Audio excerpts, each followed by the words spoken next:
tadi di subspesialis ortopedi dan traumatologi sejak semester 1 harus menjalani berbagai ujian.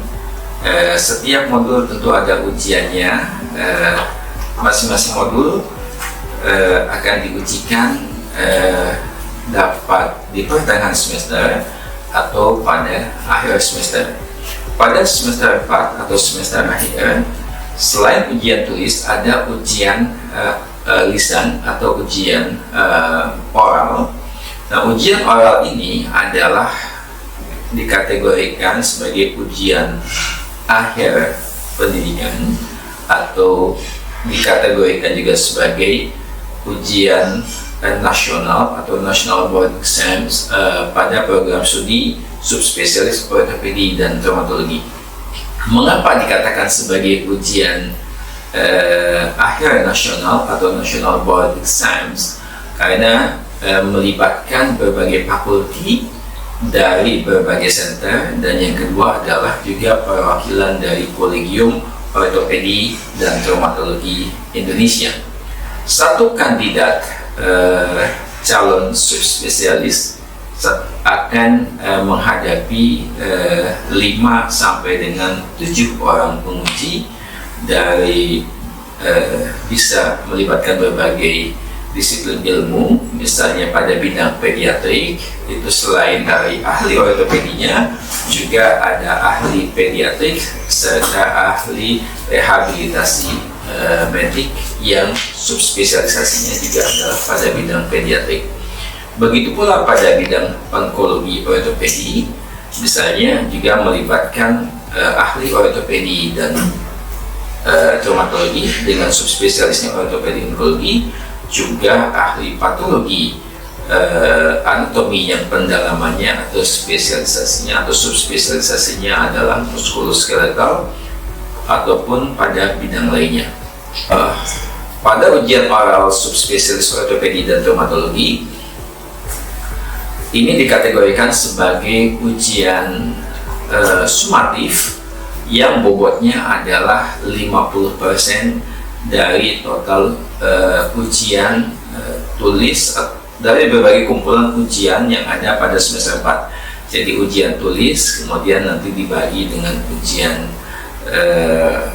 oral untuk selanjutnya nilainya adalah untuk masing-masing modul yang ada pada semester 4. Nah, ujian oral ini itu diperoleh dari portofolio yang diperoleh sejak semester 1 sampai dengan akhir dari semester 4. Maka seorang kandidat harus menunjukkan performance terbaiknya tentang the way of thinking, kemudian dari sikapnya yang sedemikian bagus, dan tidak kalah pentingnya adalah bagaimana menganalisis permasalahan yang dihadapi oleh seorang pasien. Yang kedua adalah bagaimana mengatasinya dengan berbagai fasilitas yang ada, serta kreativitas atau seni yang merupakan bagian dari ilmu kedokteran, sehingga seorang pasien tentu mempunyai harapannya adalah mempunyai luaran fungsional yang sedemikian bagus setelah menjalani clinical decision yang bagus dari seorang kandidat, sehingga diharapkan dengan ujian oral ini para penguji dan khususnya program studi dapat secara yakin bahwa seorang kandidat sudah layak untuk diluluskan dan berkiprah di masyarakat. Ya, tidak menghambat untuk next dilakukannya khususnya adjuvan kemoterapi, contohnya pada malignan bawah tumor atau radiasi. Karena ketika kita melakukan limb salvage surgery tetapi menyebabkan komplikasi seperti infeksi atau defek dari soft tissue yang akan menghambat pemberian kemoterapi maupun radioterapi nextnya, lebih baik kita melakukan limb ablasi pada kasus-kasus malignan bone tumor atau soft tissue malignan, seperti itu, dok. Jadi pengobatan yang kita lakukan tidak menghambat pemberian terapi yang akan dilakukan nextnya. I'm talking about the functional outcome because margins in oncology is important, and it is make a critical point because if you put the large margins, it could be the functional outcome it will be decreased. But if you close the margin, that Yes. it might be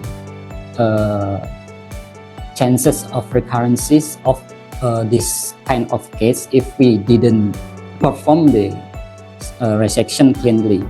So at least the patient aware and know that there's likely chance if the operation not clean or the resection is not quite good, it might be recurrent. Okay, thanks. The extension of deformity.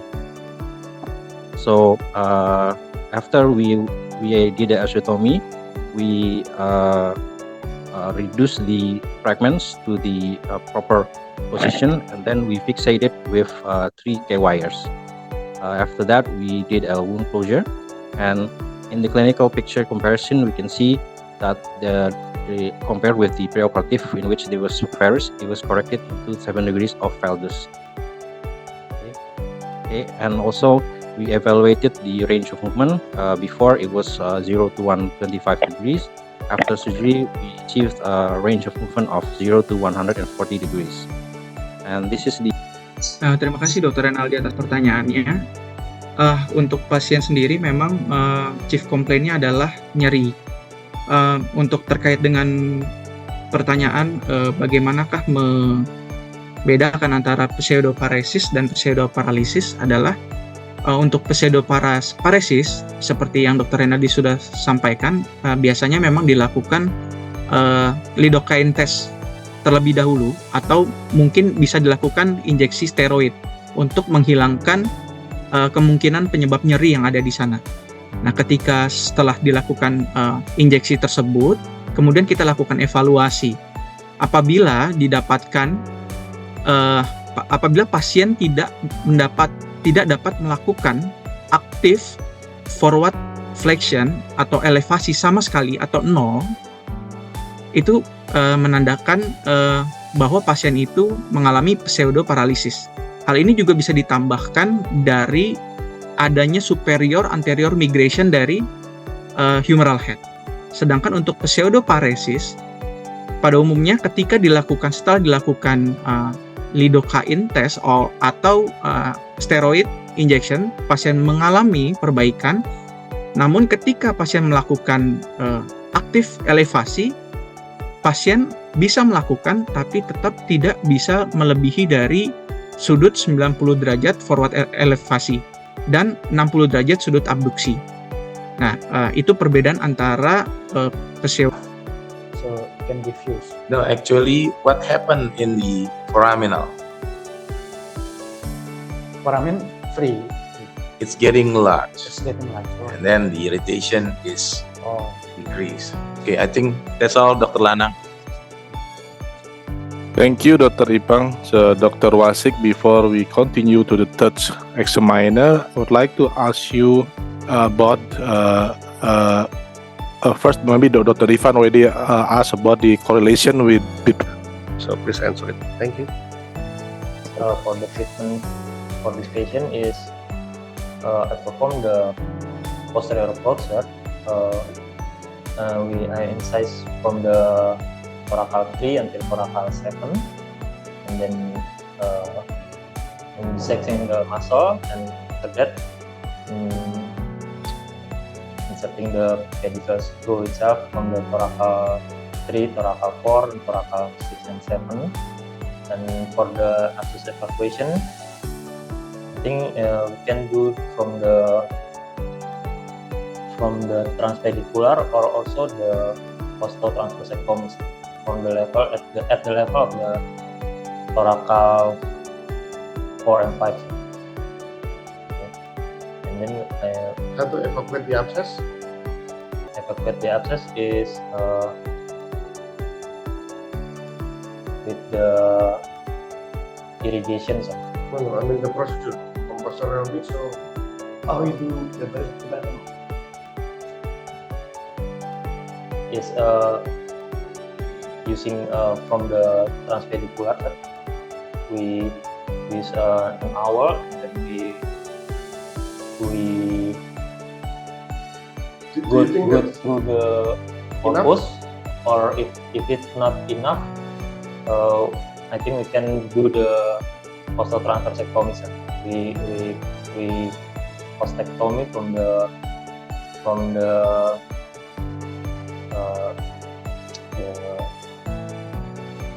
costa that just the menempel in the corpus vertebration, and then we can through the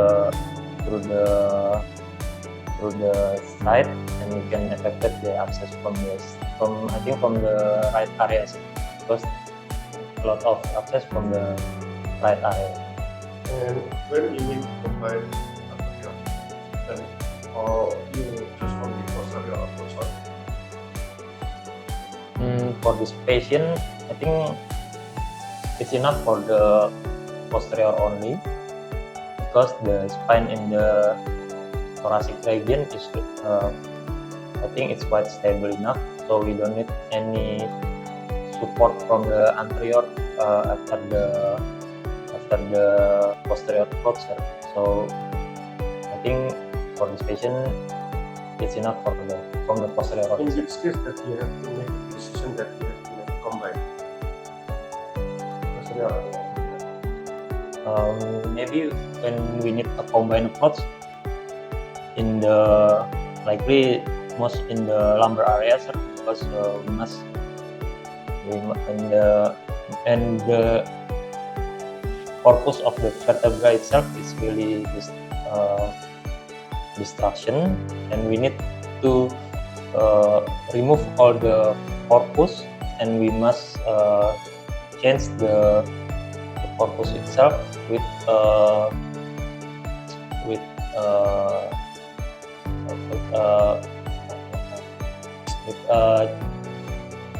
graph, with a graph like that. So not just only in the lumbar region, sometimes for the thoracic region is also need for anterior, such as anterior gap or hemilateral abscess that still not clearly divided from posterior. So sometimes you have to make some decision of when you have to do the anterior. And you have to know about that because you have to do the applications. Thank you. Okay, I think we just follow the question from Dr. Dipa. If this case need anterior approach, because maybe the T5 is too distraction, there is no anterior bone support, then how you do Up this patient. So what do you think of this case? Is this an infection or metastatic bone disease? Yes. In my opinion, if you see from the MRI with the rim enhancement and the characteristic of the wedge vertebral body in the X-ray, and there's a septa, and the mesh is filled in the anterior and lateral, and also sangat baik, dan para kandidat juga sudah mempersiapkan dengan baik. Jadi sekali lagi selamat kepada program studi spesialis traumatologi. Mudah-mudahan ini bisa menjadi parameter atau menjadi contoh bagi ujian spesialis juga nanti bisa mencontoh untuk menjadi ujian portofolio. Ya, di dalam walaupun terdapat variasi antara satu peminatan pada subspesialis ortopedi dan traumatologi, tetapi secara umum konten atau substansi dari ujian oral kurang lebih adalah sama. Sebagai contoh misalnya pada peminatan tulang belakang, ortopedi tulang belakang, maka seorang kandidat subspesialis ortopedi dan traumatologi ortopedi tulang belakang itu akan memasuki beberapa ruangan. Sebagai contoh adalah dibagi atas kategori deformity tulang belakang, kemudian degeneratif maupun penyakit lainnya. Kemudian pada bidang panggul dan lutut subspesialis peminatan panggul dan lutut dikategorikan atas dua, yaitu pada bidang panggul dan pada bidang lutut, dan masing-masing biasanya ujian sebanyak 3 atau 4 kasus. Jadi rata seorang kandidat subspesialis ortopedi dan traumatologi FKUI akan menjalani ujian oral selama kurang lebih 2 jam, dan sehingga seluruh fakulti atau penguji, yang kedua adalah program studi juga cukup confidence bahwa seorang kandidat itu sudah eligible, layak untuk dilepas ataupun belum dilepas. Kepada calon peserta didik subspesialis ortopedi dan traumatologi, sesungguhnya ujian di bidang subspesialis ortopedi dan traumatologi itu adalah seperti juga kita menghadapi ujian pada subspesialis ortopedi dan traumatologi pada National Board Exam. Saya kira kurang lebih tidak terlalu banyak perbedaan, dan pendapat saya semuanya dapat mengikuti atau menjalaninya dengan baik. Kami mengundang seluruh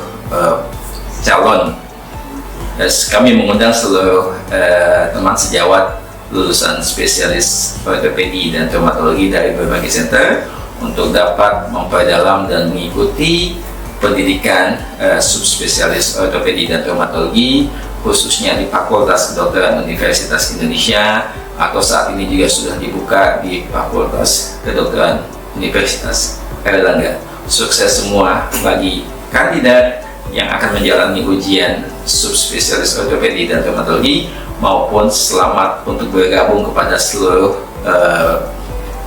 lulusan ortopedi dan traumatologi.